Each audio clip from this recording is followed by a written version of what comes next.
Spongebob The Cosmic Shake, a sequel to Battle for Bikini Bottom Rehydrated, but this time it's all new concepts and worlds. Honestly, I haven't even seen anything about this game until Shift got a speedrun under 1 hour, which is pretty crazy. If it wasn't for the speedrunning community and doing all they did for the original game, we wouldn't have even gotten Rehydrated. So is this new adaptation really good? Well, let's find out. So in the beginning of the game, we see SpongeBob waking up excited to go to Glove World, but there's a traffic jam, which isn't really important to the story, just the beginning of the game to show you how it works. The most important thing about this game is that Clancy Brown is back, baby. That's right, the original Mr. Krabs. If you didn't know, in the original Battle for Bikini Bottom and the remake, they didn't have the actual actor. They got like a guy that kind of sounded like him. Because you're gullible, I'm gonna help you out, and of course make a small profit in return.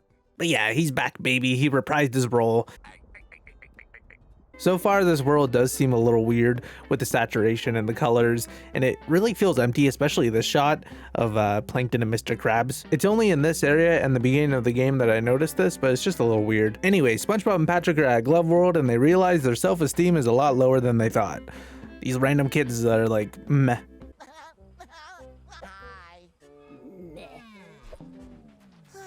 So while SpongeBob is all in his feelings, this wagon randomly appears out of time and space, and he finds this magic bubble soap. And that's where we meet this hot mama, Madame Cassandra, who totally isn't manipulating children into conquering the world. No, not at all. Why would you think that? So SpongeBob makes some really unique bubbles and instantly puts himself into a Sonic game, and all of his friends are sucked into portals. It's up for him to save the day, and also Patrick is a balloon now. A lot of this game makes me think it's a Sonic game, but we'll go more into that later. So this game works a little different than the previous installments. Instead of collecting a certain object like golden spatulas, kind of like the stars from Mario 64, it takes more of a linear approach. You gotta go to the end of the level until SpongeBob can blow his friends home. And yes, I did have to say it like that. What's really cool is you get a unique outfit for every world, and it fits the story. And this game has a lot of outfits you can unlock, which is really cool. My favorite outfit is the one that is under a paywall, or if you pre-order the game, it's the final boss from Battle for Bikini Bottom, which I did not want to spend $10 on. To unlock outfits, you have to find these coins, which are a lot more difficult to find until like the end of the game, for me at least. I think this has to do with certain abilities being locked for the majority of the game, because there's these switches that have abilities that you don't have yet, and you can't do the challenge. I would have liked to see more switches around that you can actually pull off instead of having it locked, but whatever. It's more of a backtracking thing if you wanted to 100% the game. I am a really big fan of SpongeBob's new abilities in this game. I was expecting similar moveset from Battle for Bikini Bottom Rehydrated. Instead of the Bubble Bowl move or the Cruise Bubble from Battle for Bikini Bottom, it was remixed into this auto bubble throwing thing, which is a lot more convenient. Also, SpongeBob has a dodge button. I didn't really utilize that much. This game really is the Dark Souls of SpongeBob games, and also the Breath of the Wild, because he has a paraglider now too. It's really cute how it's the pizza box from that episode. Rusty Cray, pizza is the pizza, yeah, for you and me. SpongeBob and Patrick set foot into the first world, and it's the Wild West theme.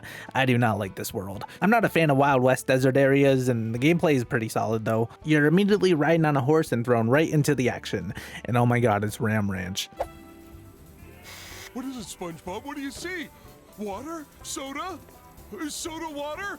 What do you see? 18 naked cowboys in the showers at Ram Ranch.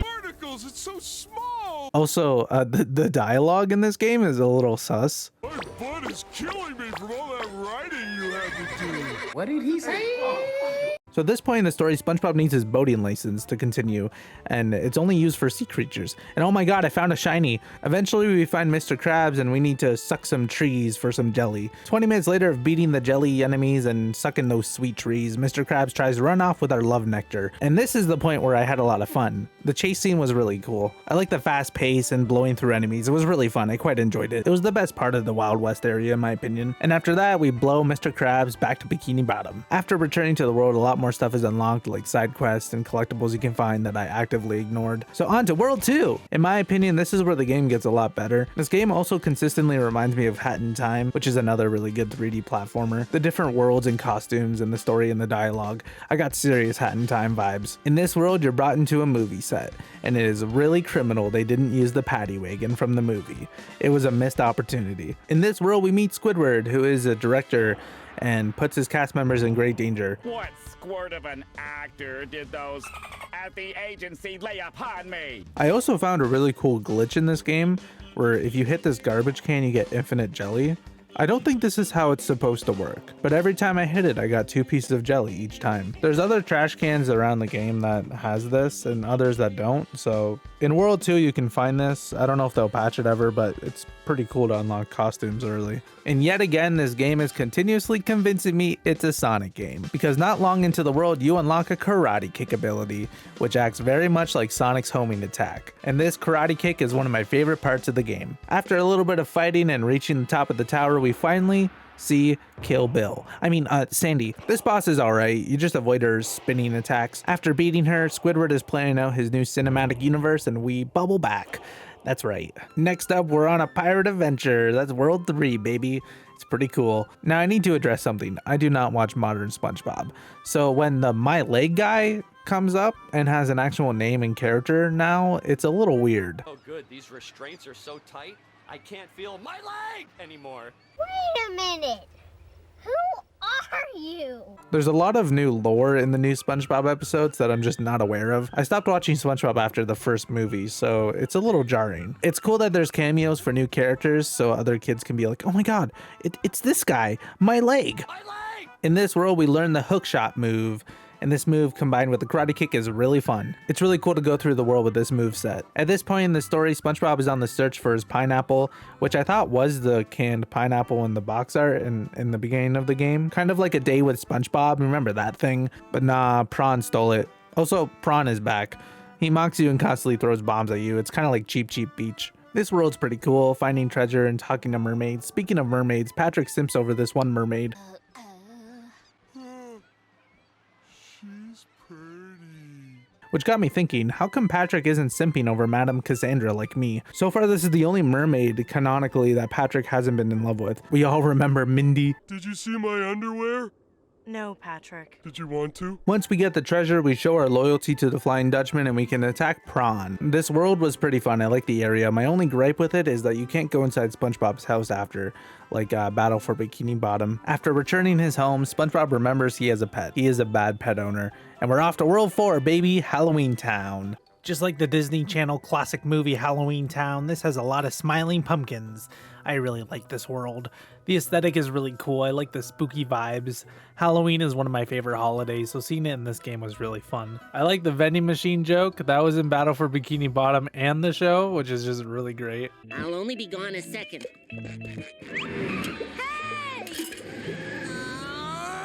And this world is just a really cool change of pace because you're just trick-or-treating and it's really cool and there's a lot of references. Chocolate, chocolate, finally chocolate!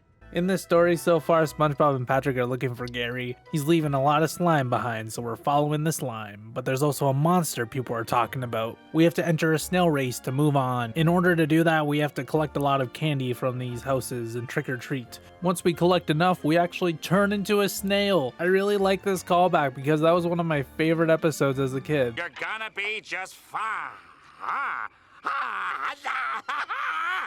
Meow. Meow. Meow. The snail race itself isn't really a race. You're just kind of slowly going up and down a hill. After that, there's some puzzles and cool lighting and all that junk, and we finally reach the boss. And guess what? It's Gary. He is not having a good day. Gary is the king of snails and he's making the other snails feed him chocolate from the vending machines. So we need to take out these vending machines but also not get caught by his stare because he will attack you. This boss was a little weird, but I kind of liked it. The funniest thing is once we return Gary, he's just the same. He doesn't get reverted back to normal. No, he's just a big monster. And every time you go near him, he's just mad. There is a side quest to fix him, but I did not do that. I did not want to do it. Yes, I'm really that lazy. Halloween Town was a really cool world, but we're moving on to World 5, baby. SpongeBob and Patrick are on the search for Squidward and talking to super annoying caveman vocabulary. It goes on for far too long. I really like this world though. I'm a fan of the lava rolling sections and the environment of being in a cave. This area also unlocks another ability, of SpongeBob's, which I find the most useless, the slam attack. We already have a ground pound move, so with this you can slam the ground a little bit differently, and I feel like its only purpose in this game is to fight off one specific enemy type, which is this worm dude. Other than accidentally doing it in battles, I haven't needed to use this attack at all, which is why I find unlocking abilities to only use them a few times kind of disappointing, but more on that later. This world is pretty short, but it does have a boss battle and one of the game's trend.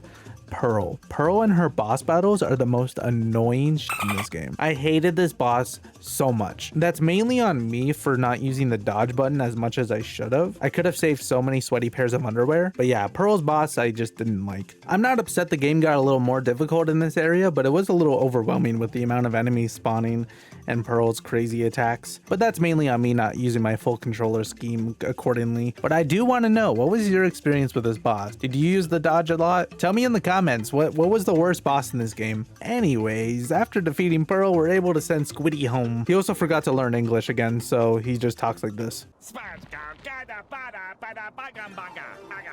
But speaking of Pearl, World 6, baby. Now this world is probably my favorite. I really dig the medieval fantasy vibe. The long sliding sections on the rainbow is a lot of fun. At this point in the story, Pearl is having a royal sleepover and we're not invited to it. So she rudely attempts murder and breaks our bubble wand. This ungrateful bitch. After navigating through a cool hedge maze and finding all the pieces of the wand thing, SpongeBob and Patrick decide to get revenge and release Pearl's royal horse, which we have to chase after. Once we find it, it's being cooked alive by this witch. Oh, by the way, this witch, f you. I hate this witch. You will find out in just a few minutes, but this witch, I hate this witch. Anyways, in order to get the horse back, we have to find this face loop for this witch and another fetch quest. Yay! I really love this whole world and environment, and I really like the Frogger style of platforming. After pleasing this dumb witch and getting the royal horse back, we're finally accepted to entrance to the castle, which is another neat platforming environment. Sorry, I'm gushing over this world. I love it so much. And we finally reach Pearl, and here comes the second worst boss in the game, the cake mission. So Pearl is upset that no one is there to give cakes to her party members, and we have to do it. So we have to get some guests some cake. And wait a minute, this witch out of pocket just attacks us. So we have to spam this cake machine and deliver it to these 10 guests. But wait, enemies are spawning too. This is just a whole mess, and there's so much going on in the screen. I hated this. This mission really sucked. I have no other words for it. We send Pearl home and she goes to the mall or whatever. Pearl sucks. We're moving on. After doing a little small side quest for Mrs. Puff, we're here. The final world. Glove World. Back to where we started. Now this section is pretty cool. It's pretty similar to the Halloween world. I love the aesthetic of the theme park. And this glove dude is super creepy. Patrick has also been abducted by this glove dude, so we get to see how codependent SpongeBob really is. He doesn't like being alone, and it's just too relatable. There's a lot of carnival games in this world, which is a lot of fun, and that's where I actually found the most coins I have ever in this game. After going through the Tunnel of Love and this big ass Ferris wheel, which is a callback to an earlier episode which I really enjoyed, we see the Krusty Krab and this glove dude. Also, my #1 complaint about this game: we unlock another ability, the leaf blower. I don't want to sound nitpicky, I really do like this feature.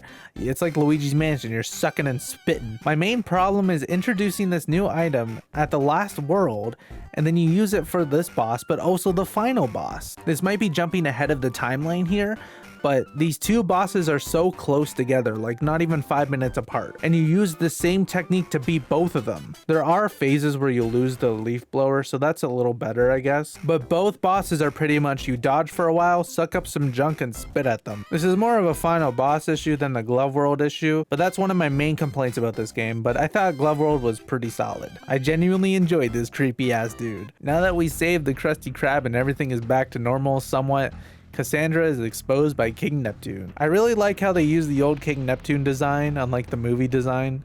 I always found it weird how they had two versions of the same character. But yeah, this hottie snatches our boy Squidward and turns him into his platoon boss. And here we are, the final boss. It is really underwhelming and very easy. But yeah, just sucking and blowing and you won the game. Everything is saved and back to normal. SpongeBob receives a special bubble to make one final wish for himself for his bravery. Even Patrick isn't a balloon anymore. And then Patrick says this was fun and he wishes we could do it again. And the game ends. I really like how they use Sweet Sweet Victory for the credits.